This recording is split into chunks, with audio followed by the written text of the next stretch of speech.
Դրան ծանոթանալու առաջարկում եմ հաստատել օրակարգը։ Ովքեր են կողմ օրակարգի հաստատմանը։ Միաձայն հաստատվեց օրակարգը, հարգելի գործընկերներ, մեր օրակարգում ընդգրկված առաջին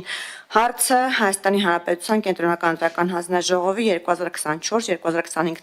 թվականների գործունեության մասին հաղորդումն է։ Հաղորդումը կներկայացնի Հայաստանի Հանրապետության Կենտրոնական ընտրական հանձնաժողովի նախագահ պարոն Վահագն Հովակիմյանը։ Պարոն Հովակիմյան, խնդրեմ։ Բարև ձեզ, հարգելի գործընկերներ, հաճելի է գտնվել պետաիրավական հարցերով մշտական հանձնաժողովի այս նիստերի դահլիճում, շատ հարազատ միջավայրում։ Հարգելի գործընկերներ, 2024-25 թվականների հաշվետվությունը Կենտրոնական ընտրական հանձնաժողովի ինքը բավականին ծավալուն փաստաթուղթ է, այնտեղ բաժիններով ներկայացված է մեր գործունեության այդ երկու տարիների հաշվետվությունը, այդ թվում նաև կան վիճակագրական տվյալներ, որոնք վերաբերվում են ինչպես անցկացված այդ տարիներին անցկացված ընտրություններին, անցկացված մասնագիտական դասընթացներին, այդ տվյալները զուտ մասնագիտական տեսանկյունից կարող են ձեզ համար շատ օգտակար լինել, բայց ես այսպես ասենք փորձեմ ներկայացնել այն հաղորդումը այն տեսանկյունից, որով որ կարծում եմ մեր տեսանկյունից կցանկանամ, որպեսզի ձեր ուշադրությունը հրավիրի այդ հանգամանքների վրա եւ այսպես նախորդ երկու տարիներին կազմակերպվել է ընդամենը 4 ընտրություններ տեղական ինքնակառավարումների, որոնցից մեկը մեծամասնական ընտրակարգով Ֆերիկ համայնքում, ինքը ազգային փոքրամասնությունով բնակեցված գյուղ է եւ մնացած 3-ը համամասնական ընտրակարգով ընտրություններ են, այն է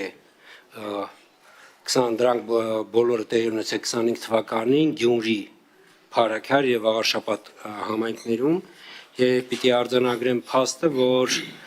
որևէ ընտրության արդյունք չի բողոքարկվել, ոչ արդյունքները ոչ հանձնաժողովի, այսինքն համապատասխան ընտրատարածքային ընտրական հանձնաժողով են բողոքարկվել եւ ոչ էլ դատական կարգով են բողոքարկվել։ Եվ պիտի ասեմ, որ ներկայիս կազմը Կենտրոնական ընտրական հանձնաժողովի, որ ձևավորվել է 22 թվականի հոկտեմբերին, ըստ էության այս ընթացքում անցկացրած բոլոր ընտրությունները, որ տեղական ինքնակառավարման ընտրությունները անցկացրել է, միայն մեկ դեպք ենք ունեցել, երբ որ դատական կարգով ունեցել ենք արդյունքների բողոքարկում, դա Սիսիան համայնքի ընտրություններն են եւ պիտի ասեմ, որ բողոքարկող կողմը, այսինքն բողոքարկողը իր բողոքի հիմքում դրել էր ընդամենը պաստառների պայմանագրերի հետ կապված խնդիր։ Սա այսինքն զուտ եթե վիճակագրության տեսանկյունից ասում ենք, որ եղել է բողոքարկում, դա 23 թվականի ընտրությունները, Սիսիան համայնքի ընտրությունները, բայց ինքը բողոքի հիմքում պաստառների փակցման հետ կապված պայմանագրերով պայմանավորված այդ խնդիրներ, որը ավելին տվյալ դեպքում ժամանակ ընտրատարածքային ընտրական հանձնաժողովը պայմանագրի հիմքով սխալ փակցված, այսինքն սխալը պայմանավորված էր պայմանագրային հարաբերությունների հետ, տվյալ դեպքում ընտրությանը մասնակցող կուսակցության եւ գովազդային վահանակ տիրապետող կազմակերպության միջև եւ ընտրատարածքային ընտրական հանձնաժողով ուղղակի պահանջել էր հեռացնել այդ վահանակները, այդ գովազդային վահանակները, այսինքն հեռացվել էին։ Բայց միևնույն է դրանից հետո ունեցել ենք բողոք։ Սա ուղղակի արձանագրում է, այսինքն մենք կարող ենք արձանագրել, որ 23 թվականի տարեսկզբից բոլոր ընտրությունները, որոնք տեղի ունեցել, չի եղել որևէ ընտրություն, որը որ արդյունքների հետ կապված մասնակից սուբյեկտները արդյունքները վիճարկեն։ Նկատի ունեմ, ասեմ, որ օրինակ, չգիտեմ, արդյունքները իրականությունը չեն արտացոլում կամ արդյունքները խեղաթյուրված են կամ այնպիսի կեղծված են եւ այլն, այսինքն նման դեպք չենք ունեցել, սա արձանագրում։ Հարգելի գործընկերներ, հաղորդման մեջ նաև ձեզ է ներկայացված բավականին ընդգրկուն Կենտրոնական ընտրական հանձնաժողովի զարգացման ռազմավարության տեսլականները, այսինքն այն մոտիվները, որոնցով որ կենտրոնական ընտրական հանձնաժողովը 25-ից 28 թվականներին իրականացնելու է իր զարգացման ռազմավարությունը։ Ըստ ռազմավարության կենտրոնական ընտրական հանձնաժողովի առաքելությունն է ապահովել ժողովրդի իշխանության իրացումը ազատ արդար թափանցիկ մրցակցային եւ միջազգային չափանիշներին համապատասխանող ընտրությունների եւ հանրաքվեների միջոցով։ Ըստ ռազմավարության կենտրոնական ընտրական հանձնաժողովի ջանքերը սկսած 25 թվականից, քանի որ 25 թվականի ապրիլի 10-ին է ընդունվել ռազմավարությունը, միտված են լինելու ընտրական գործընթացների արդյունավետ կազմակերպմանը, թափանցիկության եւ հաշվետվականության բարձրացմանը, տեխնոլոգիական զարգացմանը, ընտրողների կրթության եւ իրազեկման բարձրացմանը, ընտրական հանձնաժողովների կարողությունների զարգացմանը։ Պիտի նաեւ տեղեկացնեմ, որ ըստ էության չնայած այս թվարկման մեջ ընտրական հանձնաժողովների կարողությունների զարգացումը,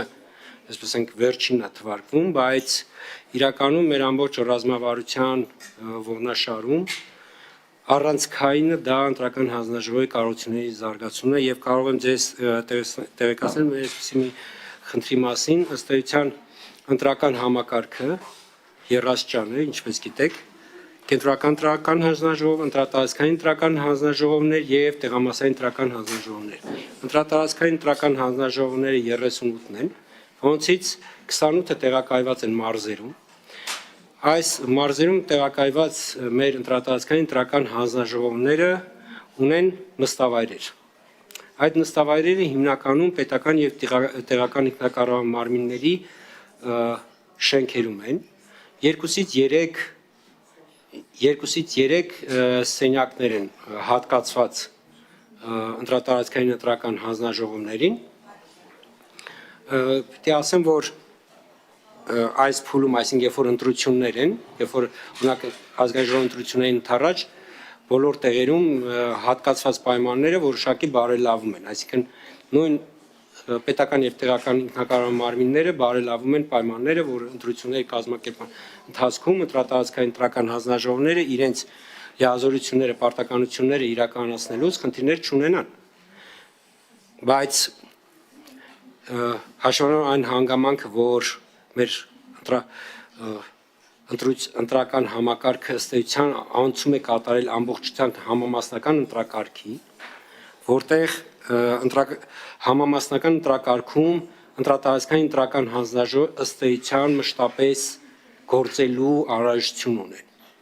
Այսինքն իրենք որտեղ բացառությամբ Երևանում տեղակայված 10 ընտրատարածքային ընտրական հանձնաժողովների, մնացած ընտրատարածքային ընտրական հանձնաժողովները յուրաքանչյուր իր սպասարկման տարածքի համայնքների ավականու ցուցակներն են վարում։ Եվ ըստ էության իրենք մշտապես գործունեություն են ծավալում, չնայած դրա համար չեն վարձատրվում։ Եվ մեր նաև աշխարհում տեղի ունեցող վերջի զարգացումները, այսինքն ընտրական համակարգի հետ կապված վերջի զարգացումները հաշվի առնելով, ըստ էության մեզ համար ակնհայտ է, որ մեր ընտրատարածքային ընտրական հանձնաժողովները պետք է ունենան առանձնացված շենքային պայմաններով բավարարված եւ ժամանակակից տեխնոլոգիաներով զինված նստավայրեր, բայց մարզային նստավայրեր, այսինքն 10 մարզերում մենք ծրագրում ենք ունենալ նստավայրեր եւ կարող եմ ասել, որ միջազգային գործընկերների կողմից մենք ստացել ենք այլևս, այսպես ենք, դրական արձագանք եւ ազգային ժողովի ընտրություններից հետո արդեն նախաձեռնելու ենք այդ 10 նստավայրերի ձևավորումը։ Յուրաքանչյուր մարզ կենտրոնում 1 նստավայր։ Այդ նստավայրերը մեզ հնարավորություն կտան,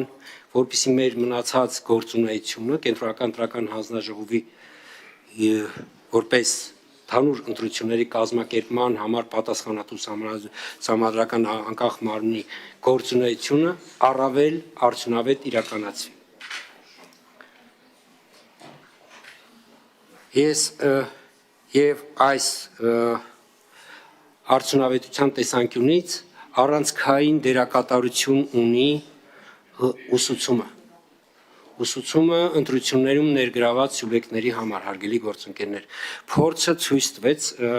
մեր նախորդ ընտրությունների, այսպես ենք տարիների փորձը ցույց է տվել, որ տեղամասերում թափես հնարավոր խնդիրների գրեթե 99%-ը հնարավոր է բացառել, եթե տեղամասերում նշանակված հանձնաժողովի անդամները, դիտորդները, զանգվածային լրատվության ներկայացուցիչները, վստահված անձինք, իրենք անցել են մասնագիտական որակավորում, նկատի ունեմ կրթություն։ Այդ իսկ նպատակով արդեն 23 թվականից ուղղակի լրելային գործելավոճը դարձել այն, որ նշանակված ընտրությունների ժամանակ բոլոր ձևավորված հանձնաժողովների անդամների համար կազմակերպվում է դասընթաց անկախ ընտրությունների, այսպես ասենք, թե ինչ ծավալի ընտրություն, ինչ ծավալ են ընդգրկում, շատ քիչ, նույն համապետական ընտրությունների առաջկա ազգային ժողովի ընտրություններին մենք պատրաստվում ենք բոլոր ձևավորված հանձնաժողովների անդամների համար կազմակերպել դասընթաց, արդեն ձևավորումից հետո, ավելին, նախագահ քարտուղարների պարագայում Եվս մեկ առանձին դասընթաց է կազմակերպվում։ Մենք 23 թվականից սկսեցինք կիրառել պրակտիկան, երբ որ ընտրություններում գրանցված կուսակցություններին առաջարկեցինք, որպեսզի վստահված անձերի ուսուցում եւս անցկացնենք։ Այս ընտրություններում, կարող եմ ասել, ազգային ժողովի ընտրություններում, հաշվառնելով ծավալը եւ նաեւ համապետական ընդգրկումը, մենք ծրագրում ենք, որ գրանցումից հետո, երբ որ մենք ունենանք արդեն գրանցված կուսակցությունների քաղաքական ուժերին ունենան գրանցված, մենք առաջարկենք ուսուցանողների ուսուցանում, այսպես ասած, այլ կերպ ասած կուսակցությունները, դաշինքները, ովքեր կցանկանան, իրենք տրամադրեն իրենց այն մասնագետներին, ովքեր որ հետագայում վստահված անձերին ուսուցանելու են, մենք իրենց համար նաև մեր միջազգային գործընկերների հետ համատեղ կկազմակերպենք որակավորման դասընթացներ։ Մենք կենտրոնական ընտրական հանձնաժողովում մենք կատակով ասում ենք այս ուսուցումների նպատակն է, որ ընտրությունների օրը բոլորը նույն ընտրական օրենսգրքով առաջնորդվեն, որովհետև մենք պրակտիկայում ունեցել ենք դեպքեր, երբ որ այսպես ենք ուսուցանողները, ովքեր որ օրինակ ուսուցանել էին վստահված կոնկրետ քաղաքական ուժի վստահված անձանց, քան որ ուսուցանողը ընտրական օրենսգրքի վերջի փոփոխություններին այդ ժամանակ ծանոթ չէր եղել, ինքը առաջնորդվելով 5 գիտելիքներով ուսուցանել էր, ասենք 5 կարգավորումներով էր ուսուցանել, երբ որ եւ այնպես էր ստացել, որ արդեն քվեարկության մոտավորապես 1.5 ժամ էր անցել քվեարկություն եւ մենք նկատեցինք, որ ինչ-որ համատարած նույն քաղաքական ուժը ներկայացնող վստահված անձերի մոտ նույն սխալն ենք նկատում, այսինքն աղմուկ է բարձրանում, այնտեղ տեղամասում վեճ եւ այլ, եւ արագ կապնվելով լիազոր ներկայացուցիչ պարզեցինք, որ իրենք ուղղակի սխալ կարգավորումներ էին, այսպես են տվել իրենց վստահված անձանց եւ վստահված անձիկ սխալ ուսուցանված տեղամասերում այդ սխալը ներկայացնում, որ չէ, այդպես է որ կա։ Եվ խնդիրը իհարկե լուծեց, որ իրենք նորից հետ հրանք տվեցին իրենց բոլոր վստահված անձանց, որ սխալ ենք ասել, լսեք այդտեղ հանձնաժողովի նախագահներին եւ խոսքով մոռացեք այդ ինչ որ ձեզ ասել են, դες կարգավորվեց, բայց այս նման դեպքերը միշտ մեզ հուշում են, որ պետք է բոլոր սուբյեկտներին այդ պահին գործող օրենսդրության հետ ոչ միայն ծանոթացնել, այլ մի քանի անգամ կրկնել, որպեսզի այդ գիտելիքը իրացվի, այսինքն ընկալվի նաև սուբյեկտների կողմից։ Հարգելի գործընկերներ, ես կարող եմ շարունակել անցածից խոսել, բայց կարծում եմ նաև տեղին է, որոշակի ներկայացնել, թե առաջիկա կարծում եմ դա ձեզ հետաքրքիր է, թե առաջիկա այժմտրություններին ընդառաջ ինչեր ենք նախապատրաստել։ Նորություն չէ, բայց հին գործիքակազմի ընդլայնումներից նախորդ մինչև այս, այսինքն տեղի ունեցած 17 թվականից սկսած այժմտրություններին տեղամասերից քվեարկության եւ արդյունքների ամփոփման գործընթացի հեռարձակումը, ինչպես գիտեք, իրականացվել է 1500 տեղամասերից։ 1500 տեղամասերը իրենցում ընդգրկել են, եթե ընտրողների թվով ասենք, 97% ընտրողների։ Բայց առաջիկա ընտրություններում այլևս, այսինքն որոշումը կայացված է, համակարգը այդպիսով այլևս կառուցում է 300 եւ ավել ընտրող ունեցող բոլոր տեղամասերից ապահովել է հեռարձակում, ինչը ապահովել է ընտրողների 99.% Այսինքն ես մի քիչ չեմ ասի 99.4%, որովհետեւ ընտրողների ցուցակները, այսինքն թիվը, որ առաջիկայում հրապարակվի, դրանից հետո ավելի ակնհայտ կդառնա, բայց տեղամասերի բաշխվածքով դա անել է մոտ 1800 տեղամաս։ Ըստ էության մենք միայն շատ փոքրաթիվ ընտրող ունեցող հեռավոր բնակավայրերից հեռարձակումը չենք ապահովի, որտեղ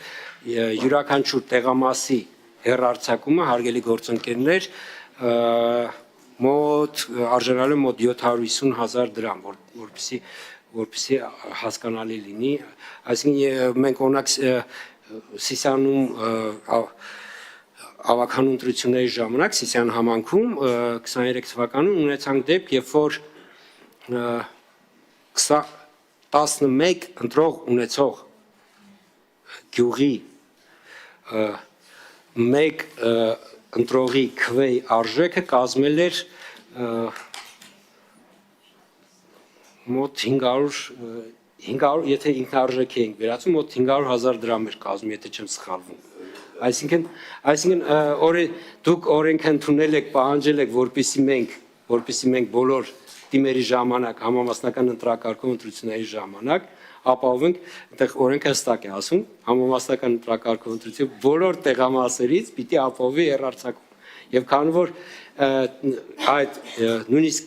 11 ընտրող ունեցող բնակավայրը ինքը տեղամաս է, օրենքով այդ պարտավորությունը ունեինք եւ մենք այդ ժամանակ ճիշտ ասած քննարկում ենք ինչպես վարվել եւ որոշումը կայացրեց, որ ճիշտը ապահովելն է, որովհետեւ հակառակ դեպքում արդեն սուբյեկտներից տեսեք իրականության մեջ պարոն Սարգսյան օրենքով անելը դա չի քննարկվում, բայց այստեղ խնդիրը այն էր, որ մենք կարող ենք այդ 11 ընտրողների, այսինքն տեղամասը միավորել կողքի, այսպես ենք հարևանության գյուղի տեղամասի մեջ։ Բայց եթե որևէ ընտրող այդ 11-ից բողոքեր, որ օրինակ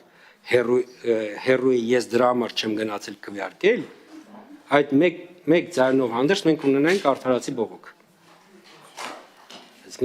Եվ որոշեց, որ այո, պիտի ապահովենք, ես դա թիվը այդ ժամանակ էլի եմ հիշեցրել, որ ըստ էության շատ թանկ 11-ից էլ ասեմ, 11-ից 7 քվեարկությանը մասնակցեցին, մենք ասում ենք գոնե 11-ն մասնակցեին, ասենք։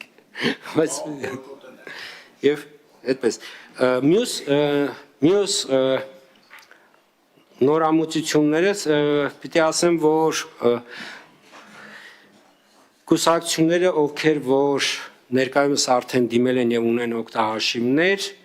իրենք արդեն մեր քաղաքական ուժերը արդեն աշխատում են մեր IT համակարգի հետ եւ ըստ էության մեր կուսակցությունների համար կամ դաշինքների համար տրվող օգտահաշիվներով կուսակցությունները հնարավորություն են ունենալու իրենց փաստաթղթերը, որ պիտի ներկայացնեն, հնարավորինս այդ օգտահաշիվները այնպես կառավարել, որ սխալներից զերծ լինի։ Որովհետև տեսեք, կուսակցությունը երբ որ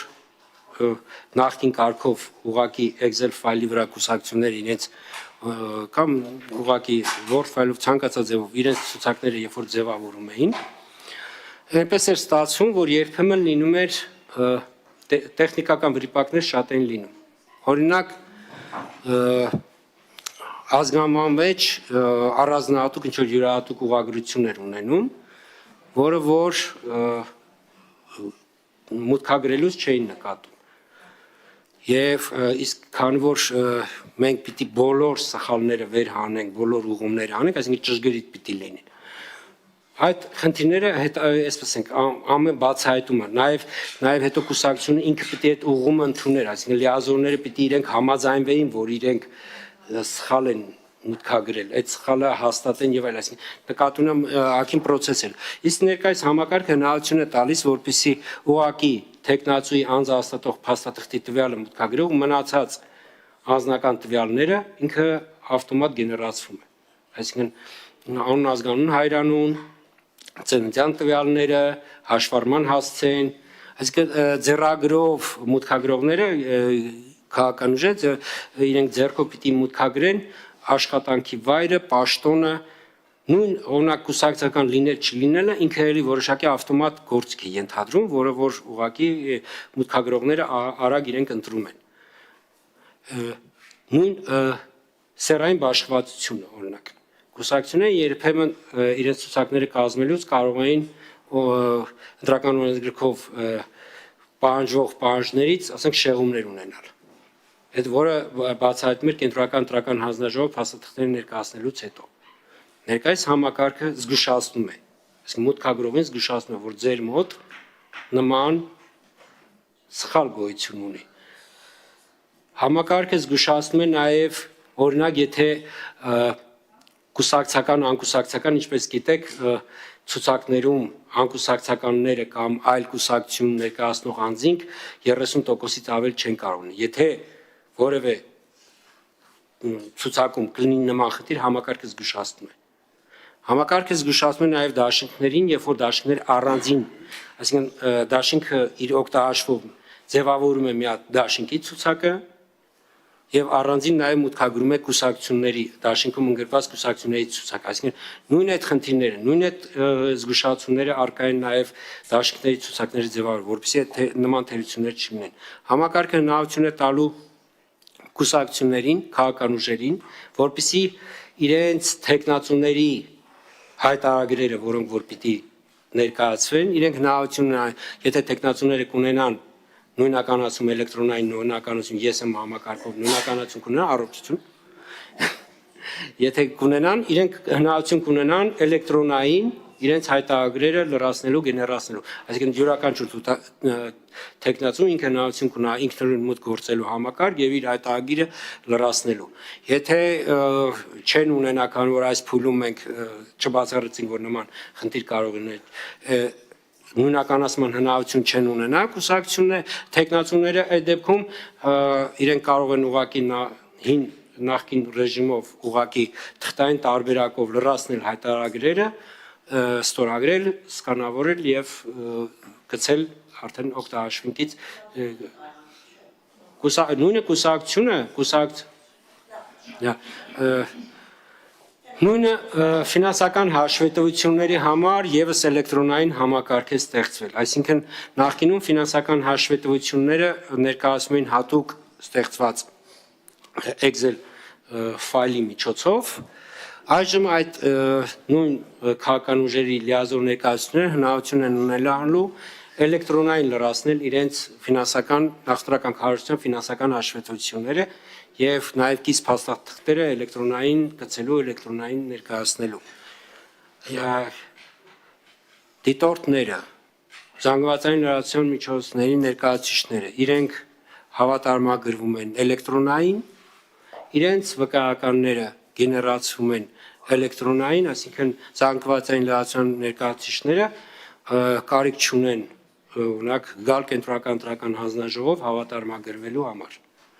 իրենք իրենց հայտերը էլեկտրոնային e-request համակարգի միջոցով ներկայացնում են, գրանցումը տեղի ունենում էլեկտրոնային, իրենք արդեն իրենց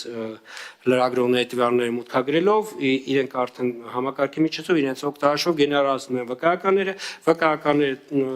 տպագրում են, տալիս են լրագրողները դրանցով արդեն ներկայացնում են տեղամասեր, իհարկե դրա համար միշտ պահանջվում է, որպեսզի վկայականի հետ լրագրողները ունենան անձահաստատող փաստաթուղթ, որը որ կհավաստի ուղղակի, որ նույն անձն է։ Նույնը վերաբերում է նաև դիտորդներին։